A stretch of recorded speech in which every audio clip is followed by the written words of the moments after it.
Fala galera, bem-vindos a mais um vídeo aqui do canal. E nesse vídeo eu gostaria de dar algumas dicas para vocês de como que você pode deixar a estrutura do seu ViewModel um pouco mais limpa, beleza? Então eu tenho esse ViewModel aqui de exemplo, né? Um Register ViewModel, e ele basicamente está fazendo aqui o registro de um usuário, né? Então olha só, se a gente for olhar, eu tenho várias propriedades aqui de estado que evidentemente a gente vai precisar atualizar elas para o nosso UI, certo? Então tem uma propriedade específica para loading, para username error, né? Peço de erro, peço de por aí vai, tá? Então qual que é o problema? O problema é que a gente pode ter um ViewModel, né? A gente pode ter uma UI que ela pode ter vários dados.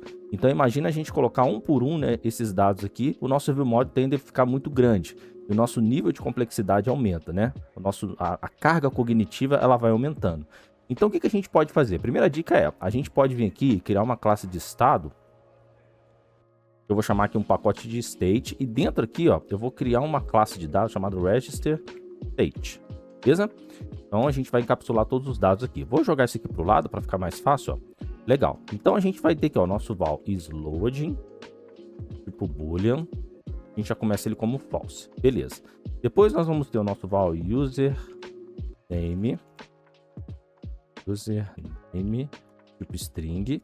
Nós inicializamos ele uma string vazia. Depois nós vamos ter o nosso username tipo string, só que pode ser nulo, né? E aqui é o nosso username error. Beleza. Depois nós vamos ter o nosso val password tipo string. Inicializamos ele também. Password. Beleza. Val password error tipo string e pode ser nulo. Vou colocar aqui menos um S, foi S demais. Beleza. E depois nós vamos ter o nosso val error message process. Vou deixar assim, ó. Process string pode ser nulo. Pode ser. Escrevendo aqui. E por último nós vamos ter o nosso is success registration tipo boolean, e vai receber falso aqui também. Legal? Então olha só o que eu fiz, eu encapsulei todas essas propriedades, né, de estado que eu vou precisar para dentro de uma classe. E aí aqui agora dentro do meu ViewModel, o que eu posso fazer? Var UI state, vou colocar aqui, né, o delegate by, justamente para a gente poder evitar aquele value, né? Então vou colocar aqui mutable state e agora eu chamo o meu register state. Como as propriedades são inicializadas, e aqui eu só chamar o construtor, ele não vai me obrigar a passar nada, porque eu já inicializei todas elas aqui, beleza? E evidentemente a gente precisa colocar aqui o private set. Agora, o que eu posso fazer? Eu posso tirar toda essa propriedade aqui, e se eu precisar atualizar o estado dela dentro do meu ViewModel, vamos colocar aqui que a gente tem uma função de registrar, register, né? E aí aqui, ó, eu tenho essa função. Então, quando o usuário clicar aqui nessa função, o que eu posso fazer? Eu posso chamar meu UI state, chamar aqui o state para atualizar esse cara, aí eu posso utilizar o método copy e o isLoad pode ser como true, né? Iniciando ali o nosso carregamento para de fato fazer o registro desse usuário dentro da nossa aplicação, tá? E depois que der sucesso, né, eu posso pegar o meu UI state, receber aqui meu UI state ponto copy, posso colocar aqui o meu UI state como o isLoad como false e o meu isSuccess registration como true. Então, evidentemente, ele vai atualizar esse estado para mim e eu posso observar esse estado dentro da minha UI, que vai, né, evidentemente, ler esse estado, né? Vai observar esse estado aqui. Então, isso funciona muito bem. Então, essa é a primeira dica. Um outro ponto que eu acho interessante, essa daqui é mais o uso usual de Composable, né? Esse Mutable State Off aqui. Eu, particularmente, né, se você estiver fazendo um projeto grande, evidentemente não seria legal você fazer esse cara, porque ele não é assíncrono, né? Ele é mais ali para você ter ali uma opção do Compose para você utilizar, tá? Ele não é assíncrono, então ele é ideal justamente para você utilizar dentro de Composables e ele é mais direto também, né? Então tem uma síntese mais limpa e tudo mais, mas ele serve justamente para você ter uma recomposição do Compose. Eu gosto de utilizar essa abordagem, muito provavelmente você já deve ter visto ela aí também, ó, val, private val. Aí que eu vou deixar privado no private val. Aí aqui essa sintaxe UI state vai receber o meu mutable state flow. E aqui eu vou colocar o meu register state. Perfeito. E agora, o que eu vou fazer? Eu vou ter uma val, que eu vou abrir essa propriedade para dentro da minha UI, chamada UI state. E aí eu vou fazer o seguinte, transformar esse cara aqui num flow. Então, eu vou pegar aqui, ó, as state flow. Show de bola. É isso que eu preciso fazer e já posso eliminar esse cara aqui de baixo. E aí, para me atualizar agora, o que eu posso fazer? Eu posso pegar o meu UI state.value, né, no caso, .value. Receber aqui o meu UI, na verdade, eu preciso pegar esse cara aqui, ó. UI state.update. E aí aqui eu posso passar o it.copy e aí sim eu posso pegar o meu isValue.false. Exatamente isso que eu posso fazer. Show de bola. E da mesma maneira eu posso fazer agora, né, o meu isLoad aqui no caso como true, e eu posso pegar o meu isLoad aqui, passar o isSuccessRegistration para ele passar como true também, tá? Então isso aqui fica muito melhor da gente tratar, muito mais fácil, né? Primeiro que ele é assíncrono, ideal aqui para a gente poder utilizar aqui com o ViewModel, e a gente utiliza o Lifecycle Scoper para poder utilizar, né, coletar esses dados dentro da nossa UI. Então a gente pode utilizar o nosso collect as state. Como que a gente pode fazer isso? Lá dentro da nossa main activity, ó, se a gente for olhar aqui com calma, o que eu posso fazer? Vou pegar aqui dentro do meu onCreate, ó, val ViewModel. Vou pegar aqui, vai receber o meu ViewModels. E eu vou colocar aqui o nosso main não, né? Nosso register ViewModel. Perfeito. E agora, dessa maneira, dentro aqui do nosso tema, o que eu posso fazer? Ó, val UI state, e eu posso coletar esse cara, meu viewModel.value. Aí aqui eu precisei do value, né, porque eu não coloquei diretiva by, mas tudo bem.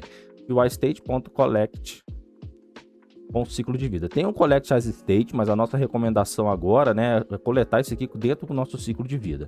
Esse aqui é o correto da gente poder coletar os dados que estão na UI, tá? Então, olha só, muito mais prático, muito mais performático, né? Ele expõe esse dado aí imutável aqui para nossa view publicamente, enquanto ele vai manter o nosso estado mutável lá dentro do nosso ViewModel, tá? Então, isso aqui funciona muito bem, muito tranquilo. Essa é a maneira correta, é a maneira que eu tenho usado nos meus projetos. Então, essa é uma dica que eu tô dando para vocês, beleza? Bom, guys, o outro ponto que eu queria mostrar aqui para vocês de melhoria dentro do nosso ViewModel, olha só, eu criei aqui uma lista, né, um mutable state, que é uma lista de customer. O customer vai ter um nome e vai ter uma idade. Nós temos uma função ali para a gente poder adicionar um customer nessa lista. Então, olha só, o que acontece? Para a gente poder adicionar um customer nessa lista, fica um pouco complicado se a gente utilizar o nosso mutable state off. A gente tem uma série de questões aqui que implicam nessa atualização do estado da UI. Então, se eu chamar aqui o nosso customers, olha só, primeiro ponto, eu não tenho os métodos de add, não tenho o método de remove, não tenho o método de clear, não tenho nada. Então, o que eu teria que fazer? Eu teria que chamar aqui o nosso mutable state list, uma função de extensão, para a gente poder jogar isso aqui para uma lista mutável, e aí sim eu vou ter aqui o meu EDD, né, para adicionar um elemento, e vou chamar aqui o meu customer. Qual que é o problema disso aqui? O problema é que ele não vai atualizar o meu customer, ele não vai atualizar o estado da UI aqui para mim dentro do ViewModel. Por quê? Porque aqui eu estou criando uma nova lista. Então, de maneira bem direta, né, bem direta mesmo, eu teria que fazer isso aqui, para ele atualizar o estado da lista para mim. Tem maneiras mais eficientes de você fazer isso, utilizando um builder, alguma coisa assim, mas é só para exemplificar para vocês. E ponto que eu quero chegar é que aqui no Jetpack Compose, né, a gente tem uma propriedade que a gente pode utilizar que é muito mais performática e a maneira correta da gente poder utilizar, porque aquele código ali não é limpo, não é clean. Então eu posso utilizar aqui o meu mutable state list off. Eu posso tipar ele aqui, que ele vai ser uma lista de customer. Aí sim. Por que, Daniel, que você está usando esse cara? Porque o mutable state list off, ele é uma lista observável, tá? Então, e aí a gente vai ganhar todos aqueles métodos que a gente não ganha se a gente utilizar simplesmente o mutable state off. Porque agora eu tenho o meu customer, e aí agora eu tenho todos os métodos, add, eu tenho o meu método de remove, eu tenho o meu método de clear, e por aí vai. Então aqui eu posso facilmente adicionar e posso colocar aqui o meu customer. O que vai acontecer? Quem está observando, quem está buscando essa propriedade de fora, que provavelmente é a nossa UI, vai ser atualizado automaticamente, né? A partir do momento que ele chamar o meu customers e a gente adicionar, ele vai ter a atualização aqui dentro dessa lista de customers de forma automática. Por quê? Porque o nosso mutable state list, ele é observável. E aí, evidentemente, a gente vai ter uma recomposição, né, do nosso composto de forma automatizada também. Legal? Então, primeiro ponto, né? Quer dizer, segundo ponto aí que eu tô mostrando para vocês de melhoria que você pode ter aqui no ViewModel, beleza? E um outro ponto também, pessoal, que eu acho que é válido a gente mencionar nessas dicas aqui do nosso ViewModel é o seguinte, né? É como que a gente organiza aqui a estrutura do nosso ViewModel para tratamento de erros, né? E outras questões. Então, o primeiro ponto que eu gosto de enfatizar é sempre a gente poder colocar a função pública para cima, tá? E função privada com função privada. Esse é o primeiro ponto, tá? Eu mesmo, né, no passado colocava às vezes muita função privada misturada com função pública, e isso no longo prazo pode ser uma coisa difícil da gente poder mapear, né? Difícil da gente poder dar manutenção nesse código. Então, o primeiro ponto é esse: separe as suas funções privadas das suas funções públicas, tá? Isso é muito importante. E o outro ponto é sempre utilizar funções, né, dentro do seu ViewModel para você fazer a validação. Eu mesmo também no passado tinha uma função de registro que eu fazia tudo, eu registrava, fazia todas as coisas e tudo mais. Só que é muito bom você quebrar esses problemas, né, quebrar essas validações em funções menores, porque a nossa carga cognitiva vai ficar muito melhor, né? A gente vai diminuir essa carga cognitiva de maneira que a gente pode entender o nosso código muito mais fácil a gente poder entender, tá? Até na hora do debug também, você vai passando por função, sabendo o que cada uma tá fazendo e o que cada uma tá recebendo, tá? Então, por exemplo, aqui a gente poderia colocar com o nosso val result e a gente chamar aqui o nosso validate form, passando para ele o nosso username, passando para ele o nosso password que nós recebemos quando o usuário clicou lá para se registrar. E dependendo desse resultado, olha só o que eu posso fazer. O result não é verdadeiro, eu posso fazer o quê? Eu posso chamar a nossa mensagem, a nossa função que vai processar esse erro, né? Então, eu posso colocar aqui o meu error message, por exemplo, e colocar aqui, ó, insira todos os campos, né? Então, maneira simples aqui, mas eu acho que você entendeu que mais ou menos a ideia, né? Então, é isso, né? Sempre você conseguir colocar em funções menores para você ter um ViewModel mais limpo, mais fácil de entender e que no futuro vai ser muito mais fácil de você debugar e de você dar manutenção, beleza? Bom, pessoal, esse era o vídeo, então. São dicas simples, né, mas que podem ser muito úteis aí no seu projeto ou então no seu trabalho, que você pode deixar o seu ViewModel muito mais clean com essas dicas aqui. Se você sabe de outras dicas também, deixa aí nos comentários, vai ser muito legal saber o que você tem usado aí, o que você tem feito para deixar a estrutura do seu ViewModel cada vez mais limpa, beleza? Então, um abraço, vejo vocês no próximo vídeo.